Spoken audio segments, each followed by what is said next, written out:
여러분, 한국이 세계에서 가장 빠르게 늙어가는 나라라는 건 다들 아시죠? 그럼 상식적으로 생각했을 때 사람의 마지막을 다루는 장례 산업은 엄청난 호황을 누려야 맞잖아요? 그런데 현실은 완전히 그 정반대라고 합니다.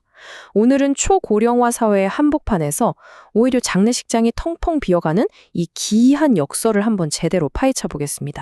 전기세 낼 돈이 없어서 시신 안 치실 냉동고 코드를 뽑아야 하는 처참한 현실. 한 장례업계 관계자가 털어놓은 이 한마디, 정말 충격적이지 않나요? 나이 드는 인구는 계속 늘어나서 누구보다 바빠야 할 이 산업이 대체 왜 이런 비극적인 상황까지 몰리게 된 걸까요? 그러니까요. 초고령화 사회에서 왜 장례식장들은 줄줄이 문을 닫고 있는 걸까요? 이게 바로 오늘 우리가 풀어야 할 핵심 미스터리입니다. 자, 지금부터 본격적으로 한번 들어가 보죠. 이 모든 붕괴 현상의 중심을 이해하려면 업계에서 통용되는 아주 중요한 키워드를 하나 알아야 합니다. 바로 삼부 현상이라는 건데요. 말 그대로 현대장례식에서 너무나도 핵심적인 세 가지가 없어졌다는 뜻입니다. 아니, 대체 우리의 마지막 길에서 뭐가 그렇게 중요하길래 그게 사라졌다고 산업 전체가 흔들리는 걸까요? 바로 이겁니다. 장례를 주관하고 슬픔의 중심을 잡는 상주, 고인의 마지막을 위로하러 오는 조문객, 그리고 그 조문객에게 대접하며 마음을 나누던 음식, 이 세 가지, 그러니까 장례식의 기둥이라고 할 수 있는 핵심 요소가 통째로 사라지면서 한국의 장례 문화와 산업 기반 자체가 뿌리부터 흔들리고 있는 겁니다. 자, 그런데 이런 산무 현상이 어느 날 갑자기 하늘에서 뚝 떨어진 게 아닙니다. 오랫동안 우리 한국 사회를 지탱해온 구조에 세 가지의 아주 거대한 균열이 생기면서 어떻게 보면 필연적으로 만들어진 결과라고 할 수 있죠. 첫 번째 균열은 바로 인구 구조의 문제입니다. 한번 생각해 보세요. 과거 우리 부모님 세대만 해도 자녀가 넷, 다섯은 기본이었잖아요. 그러니까 누가 됐던 상주 역할을 맡아서 장례를 치를 사람이 있었죠. 근데 지금은요? 자녀가 한두 명이거나 아예 없는 가정도 정말 많습니다. 여기에 1인 가구와 고독사가 폭발적으로 늘면서 고인의 마지막을 챙겨주고 복잡한 장례 절차를 책임져줄 사람을 찾는 것 자체가 너무나도 힘든 일이 되어버린 거죠. 두 번째 균열은 문화적인 문제입니다. 예전에는 조문이라는 게 이웃의 슬픔을 나누는 중요한 의무였고 또 우리 공동체의 끈끈한 정을 확연하는 자리였잖아요. 근데 이제는 그게 그냥 시간과 돈을 써야 하는 아주 부담스러운 개인의 숙제처럼 되어버렸습니다. 옛날처럼 직장에서 부고가 뜨면 다 같이 버스를 대절해서 장례식장 가고 이런 거 이제 진짜 옛날 이야기가 됐습니다. 업계에서는 직장 조문객은 사실상 멸종했다는 자주 섞인 말까지 나올 정도니까요. 근데 더 깊은 문제는 이 조의금 문화의 변질입니다. 과거에는 서로 돕는 품앗이, 우리 공동체의 든든한 안전망이 했던 조의금이 이제는 내가 나중에 결혼이나 자녀상 같은 걸 치르지 않으면 돌려받을 수 없는 일방적인 빚처럼 느껴지게 된 거예요. 어차피 조의금 받아봐야 조문객 식대 내고 나면 적자라는 계산이 먼저 서게 되면서 사람을 떠나보내는 실풍보다 손익계산서를 먼저 들여다보는 그런 각박한 현실이 된 거죠. 그리고 가장 폭발적이고 또 가장 현실적인 세 번째 균열, 바로 돈 문제입니다. 이거 보세요. 지금으로부터 거의 10년 전인 2015년 자료인데도 평균 장례 비용이 무려 1,380만 원에 달했습니다. 이때도 결코 만만한 돈이 아니었죠. 그런데 소비자 물가가 미친 듯이 폭등한 지금은 어떨까요? 기본으로 차려도 1,730만 원, 조금만 신경 썼다 하면 2,600만 원을 그냥 훌쩍 넘어갑니다. 와, 이건 뭐 웬만한 신차 한 대 값이에요. 평생 모은 돈으로 자식들 결혼시키고 나면 노후 자금도 빠듯한데 갑작스러운 이별 앞에 수천만 원의 비용까지 짊어져야 한다? 이건 보통의 가정이 감당하기엔 사실상 불가능한 수준에 이른 겁니다. 아니 근데 더 기가 막힌 건요.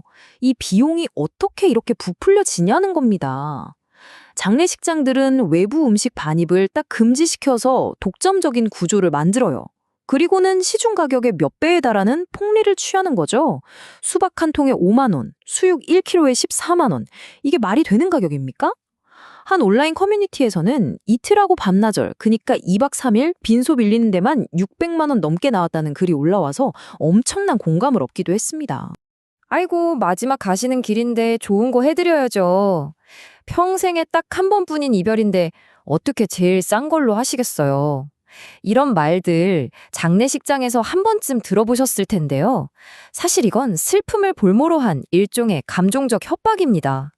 정신없는 유족의 죄책감을 교묘하게 자극해서 제일 비싼 수의와 관을 팔아먹기 위한 상술인 셈이죠. 결국 이 감당할 수 없는 비용과 마지막 길인데 하는 그 죄책감 마케팅에 지친 사람들은요, 그냥 이 모든 복잡한 절차를 건너뛰기 시작했습니다.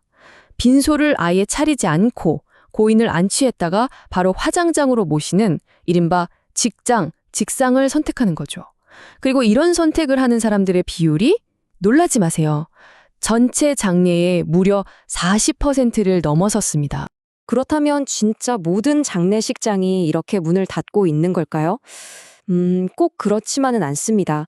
오히려 죽음에까지 계급이 생기는 훨씬 더 씁쓸하고 잔인한 양극화가 나타나고 있어요. 이 그래프를 보시면 한눈에 들어오죠. 한쪽에서는 동네의 작은 장례식장들이 전기세도 못 내면서 파산 직전에 몰리고 있는데, 다른 한쪽에서는 서울의 소위 빅5 대형 병원 장례식장들이 5천만 원을 호가해도 빈소가 없어서 예약 전쟁을 벌입니다. 우리의 마지막 작별 인사마저도 이렇게 극과 극으로 나뉘어버린 거죠. 그럼 앞으로 우리의 장례 문화는 어떤 모습으로 바뀌게 될까요? 전체적인 흐름은 더 작고 더 빠르고 더 기능적인 형태로 가게 될 겁니다. 거창한 장례식 대신 가족끼리만 조촐하게 치르는 가족장이나 하루 만에 모든 절차를 끝내는 하루장이 이제 표준이 되겠죠. 또 병원에서 임종을 맞이하면 그 자리에서 장례까지 해결해주는 원스톱 서비스가 보편화될 거고요. 동시에 가족이 없는 무연고 사망자는 지자체의 공영장례가 책임지고, 직접 찾아가는 조문이나 조의금은 온라인 추모관이 대체하는 시대가 이미 우리 코앞에 와 있습니다. 물론 어떤 분들은 이렇게 말씀하실 수도 있어요. 아니, 그동안 너무 거품이 많았어. 과도한 허례허식이나 바가지 요금? 사라지는 거 오히려 잘된 일 아니야? 네, 맞습니다. 분명히 일리 있는 지적이에요. 하지만 우리가 정말 놓치지 말아야 할 핵심은 바로 이겁니다. 장례식장의 붕괴는요, 단순히 하나의 산업이 망하는 걸 넘어서 우리가 함께 모여 슬픔을 나누고 서로를 위로하던 그 물리적인 공간 자체가 사라지고 있다는 걸 의미해요. 죽음이 감정을 나누는 공동의 의식에서 시신을 처리하는 건조한 행정 절차로 바뀌어버리는 거죠. 물론 수천만 원의 비용을 부추긴 장례업계의 탐욕, 이 사태를 가속화한 아주 큰 원인인 건 분명합니다. 하지만 그게 전부일까요? 저는 그렇게 생각하지 않아요. 어쩌면 이 텅 빈 장례식장은 이웃의 슬픔에 기꺼이 시간을 내어주던 공동체의 온기는 식어버리고, 사람과 사람 사이의 연결고리가 얼마나 약해졌는지를 비추는 우리 사회의 서늘한 거울일지도 모릅니다. 이 모든 이야기는 결국 우리에게 아주 무거운 질문 하나를 던집니다. 이건 단순히 한 산업의 미래에 대한 이야기가 아니에요.